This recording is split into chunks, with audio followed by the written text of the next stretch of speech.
With a combined experience around the table, this is a perfect opportunity for our senior leaders to provide their perspectives. To start, I would like to ask each member of our panel today to provide a short overview on the work their organisations are undertaking on strategies for advancing the manufacturing industry.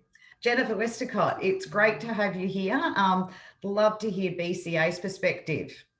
Well, thanks everyone. Thanks to my colleagues for a terrific scene setting.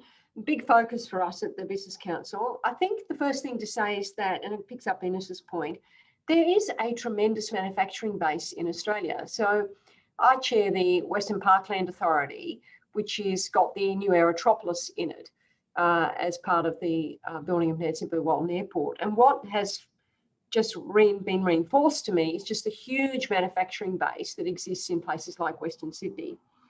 I think the second point to make is that we've got to, we're talking about advanced manufacturing, and that's really about the how, not the what. And we've shifted away from that traditional manufacturing base. And I would argue, just as a starting point for the conversation, that everything now is advanced manufacturing. And I think the conversation about advanced manufacturing and everything else is now particularly unhelpful. And that kind of focus on that value-added expertise, skills, knowledge, production, with, as to Ines' point, digital integrated into the production and value chain. If we start to think about it like that, there are huge opportunities for Australia. But if we continue to sort of think about it in the kind of looking backwards, then we will have the wrong conversations about how we get this going. The second point to make is the point Ross is making. I won't dwell on that. If you don't get the macroeconomic settings right that drive investment, that drive productivity, everything you do, frankly, after that is pretty pointless. If I go to the skills agenda, and I know we're going to get into VET a little bit later, what we're arguing for is that you've got to have a user-centric skills and education system. And by user, I mean employer and industry, and obviously the learners themselves, which has got to be about flexibility, it's got to be about targeted training options, and it's got to be about tailored training options.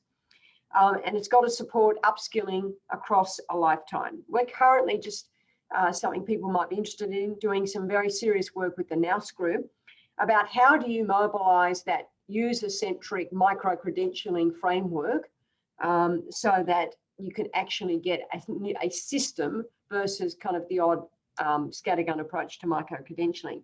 And of course, we haven't talked about the secondary education system, and hopefully we can pick that up in the discussion. But if you're continuing to produce year 11 and 12 students who don't have those fundamental STEM capabilities, then trying to get people into the graduate programs is going to be even difficult. I want to talk about skill migration very briefly. You've got to keep doing this. It's got to be targeted. I reject the notion that migration kills jobs. It creates them if it's properly organised. And what the big companies tell me is that they want to see the skills density, the ecosystem, to use the jargon. They want to see a set of skills and capabilities, some of which they need to bring in from international experience, they which also bring the innovation, they bring the technology with them, and that creates a new and more dynamic skills system here in Australia, right? That skills ecosystem. So, we believe that you've got to get migration back up to its previous levels, and you've got to make that obviously still focused on that skill density.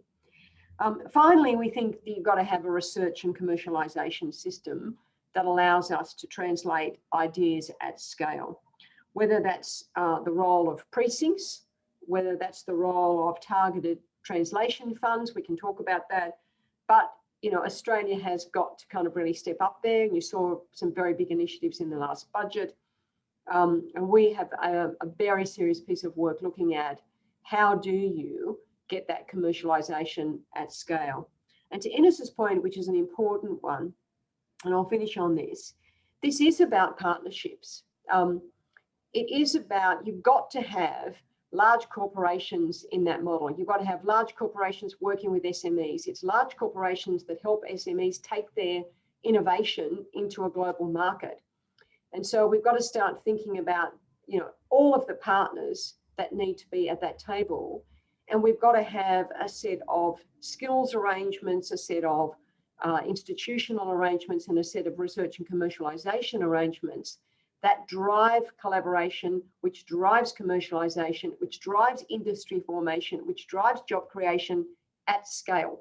And that's the challenge that I think we've got to overcome.